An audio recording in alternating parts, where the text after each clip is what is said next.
જે યુજીવીસીએલના નાયબ કાર્યપાલક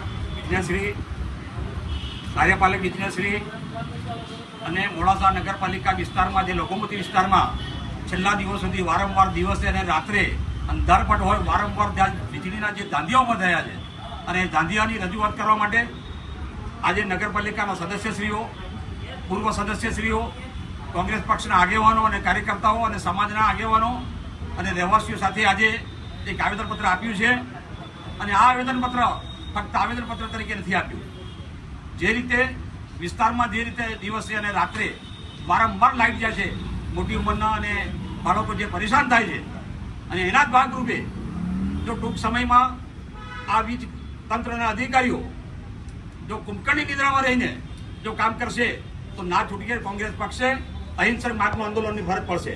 પરંતુ આજે અધિકારીઓએ એક સકારાત્મક વલણ અપનાવ્યું છે અને એવું કહ્યું છે કે જે વિસ્તારમાં વારંવાર લાઇટો થાય છે, જ્યાં ટ્રાન્સફોર્મરો છે, જ્યાં ટ્રાન્સફોર્મરની ક્ષમતામાં વધારો કરવાનો છે, એ દરેક બાબતો અને અન્ય બાબતોની પણ રજૂઆત થઈ છે. અને તેઓએ એવું કહ્યું છે કે અમે આવતીકાલથી વિસ્તારના તમામ લોકોને સાથે રાખીને એક સર્વે કરીએ છીએ. સર્વે ફક્ત કાગળ પર ના રહે.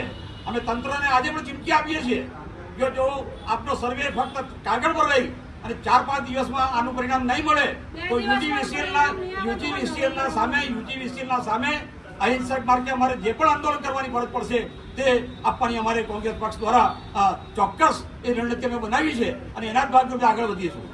પરિણામ નહીં આપવામાં આવે જીબી દ્વારા તો અહીંયા આગળ હલ્લાબોલ કરવામાં આવશે સ્થાનિકો, રહેવાસીઓ અને તમામ આગેવાનો સાથે.